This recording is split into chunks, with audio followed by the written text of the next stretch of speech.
we have a little bit of a glimpse into the work you guys do here in the studio. Down there is a guide dog, right? Tell us about the dog a little bit. Sure. So yeah, with us today we have Desmond, who's one of our guide dogs in training. Awesome. He's a year and 7 months old right now. Okay. He's a Labrador, a white Labrador. And yeah, he's really a fantastic dog, and we'll do a great job working with a blind person. So the first guide dog actually we had here in Romania was in 2010. Okay. That's when that program started. Before that, we did some research into that area. But yeah, the first one in 2010, and since then we've really tried to develop our knowledge and expertise. Yeah. Got more and more dogs, and over that time we've worked with 50 dogs as part of the program. So yeah, we're really thankful for these opportunities. So Desmond here is going to be going to a blind person over the next couple of months. Okay. So he's done his training. So yeah, what the training involves really. So it starts from when they're born. So we breed them from guide dog stock. So the mother and father are both guide dogs. Okay. They'll stay with their mother until they're about 8 weeks old.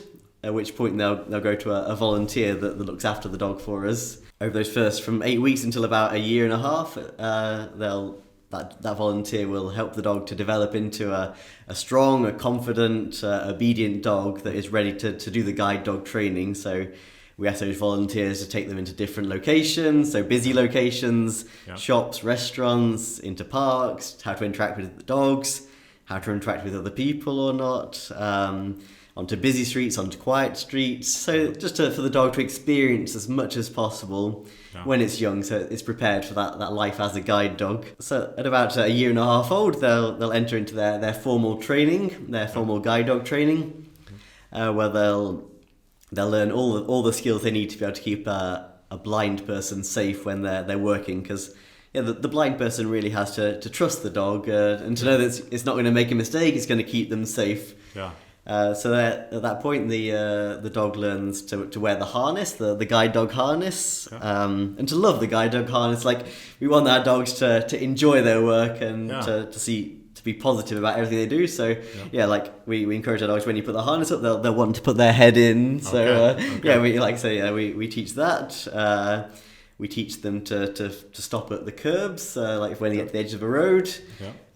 We'll teach them to find steps, so they'll be walking along. If there's a steps up, they'll put their front paws on the step. Oh, wow. To indicate to the blind person, okay, there's something to go up here, so you need to stop. Yep. You need to be careful. Then you need to go up these steps. Okay, and they feel that they can feel the dog through the harness. Exactly. Okay. Yeah, so the harness is a rigid metal handle. So when the dog is standing or when the dog is sitting, they can feel the harness move, the position of that. Okay. And they can feel the harness like moving from left to right if the dog is avoiding obstacles. So. Okay. These dogs really need to, like in Bucharest and in Romania in general, they need to be very well trained to be able to deal with all the obstacles. What do you mean by obstacles? I can't imagine what you're talking about. Obstacles. We have beautiful wide sidewalks, crystal clear. Yeah, nothing to be aware of if you're blind, if you can't see. If you're blind. No. Yeah. If I can say to you, imagine you're blind, like and walking down a Bucharest pavement. What things you would. Encounter there and think of a guide dog having to figure out these things. So if you can imagine, say you're walking down the pavement and you've got a car parked on the pavement, the dog has to figure out, okay, is there space for me to continue on the pavement? Not just for me as the dog, is there space for me as the dog and my owner? So he has to be able to figure out the space for two people. And then if there's not space, he's going to have to stop at the edge of the road, move onto the road, and keep as close to the pavement as possible, and then find the safe space to come back onto the pavement. Or, for example, if you've got lots of a busy pavement, lots of people moving towards you, you can imagine as a blind person, if you have no dog, you're going to be bumping into people. But the dog, again, it's a good mobility tool. It keeps that person safe and avoiding these people and not crashing into people. It's incredible. Yeah, they're really fantastic dogs, and the training is intense, yet the end results are really fantastic. And seeing a blind person working with their guide dog and going out alone, like from their home to place of work or home to the shop, is a really fantastic experience, vision, and seeing them together is a really great thing. You guys really, I mean, that has to change their lives radically. I mean, to go from being blind with no guide dog to now having a guide dog is a life-altering experience for many blind people, I would imagine. It really is, and we've seen numerous stories of that. If you can imagine, you don't have to rely on someone else like to go out with you. You can go out on your own. We actually had a blind couple in our ad. So that was one of their stories. They one of the reasons they wanted a guide dog was so they could go out on a romantic walk together and not have to have someone accompanying them. So they can now have a little romantic walk along the riverside in our ad, along with their guide dog. So that's really fantastic.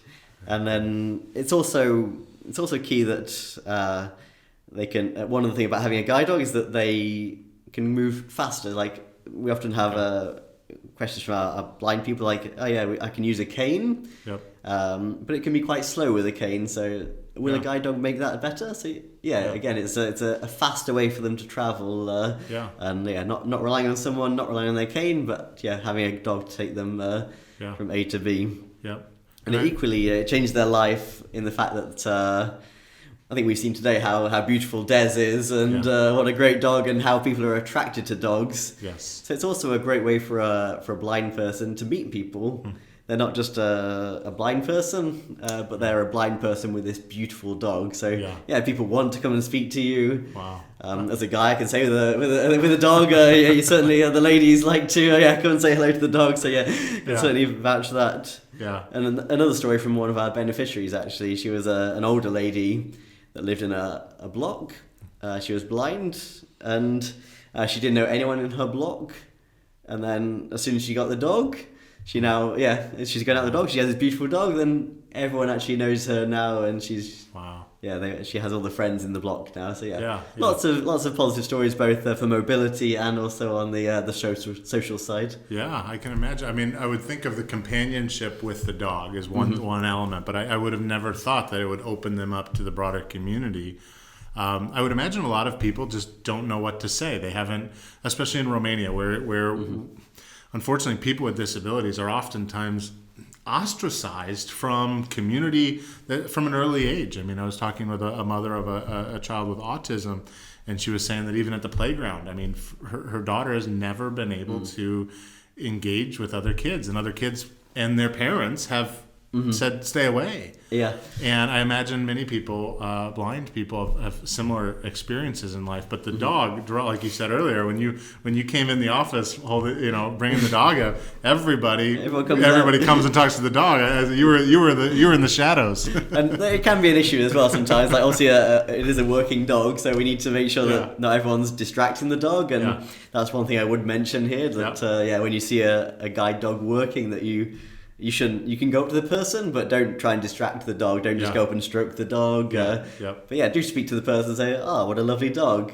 It's okay if I stroke it." So it has its positive and negatives in a sense, but yes. That's really interesting. And actually, you mentioned, it's an important point you mentioned, that for so long, visually impaired people, hearing impaired people have been told, stay at home, I'll do it for you.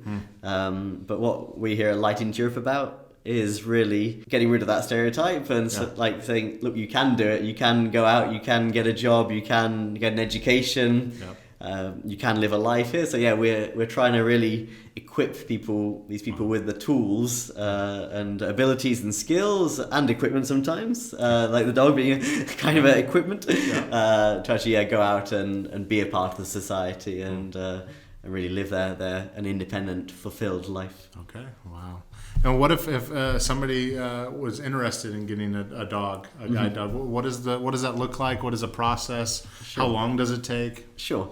So the process would be that for the person to initially contact ourselves, either by phone or through our Facebook page or via an email from the Light into Europe website. You can find all those information. lightingtoeurope.ro. Great. They would initially have a phone call, find out a little bit about what it is to have a dog, because it is a responsibility. Find out about what the dog can do, what the dog can't do. We'll have some basic information about the person, how good their sight is.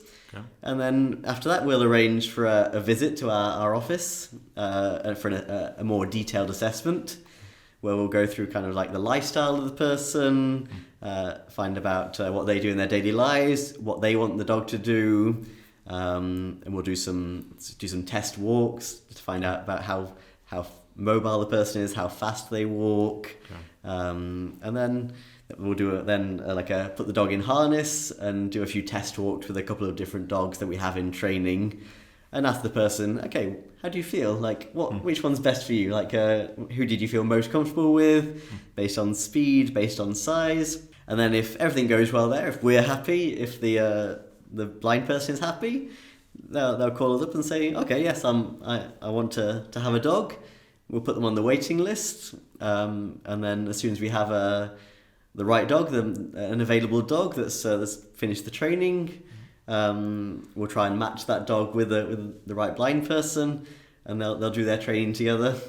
So I can't say exactly how long it would take, because the matching procedure is very specific. We need to find the right dog for the right person to make sure it's a successful match. So like I said, based on the size, the speed of the dog, their lifestyle, and what they want to use the dog for. Okay. So it could take anywhere from just a few months up to a few years to find the right dog. Because we do have a waiting list of around 30 people right now. So I couldn't promise someone to come along tomorrow and have a dog, but certainly we could make an application, and if the right dog came along, then they would be matched together.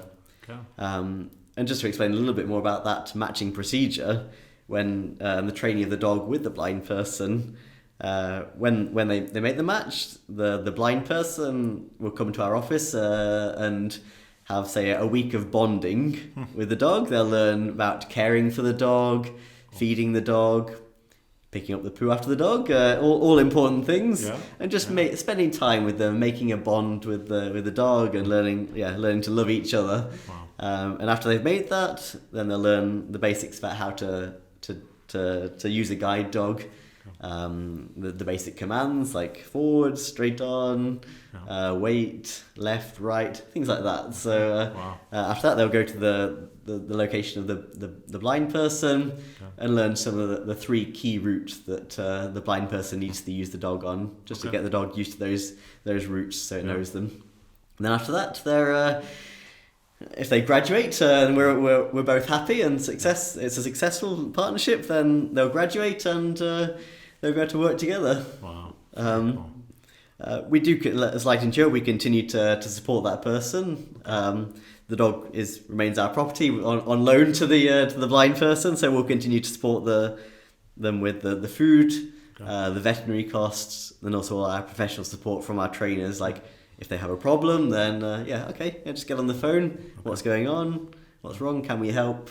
So we're not just giving them the dog and leaving them, but we're really supporting that person in their journey together.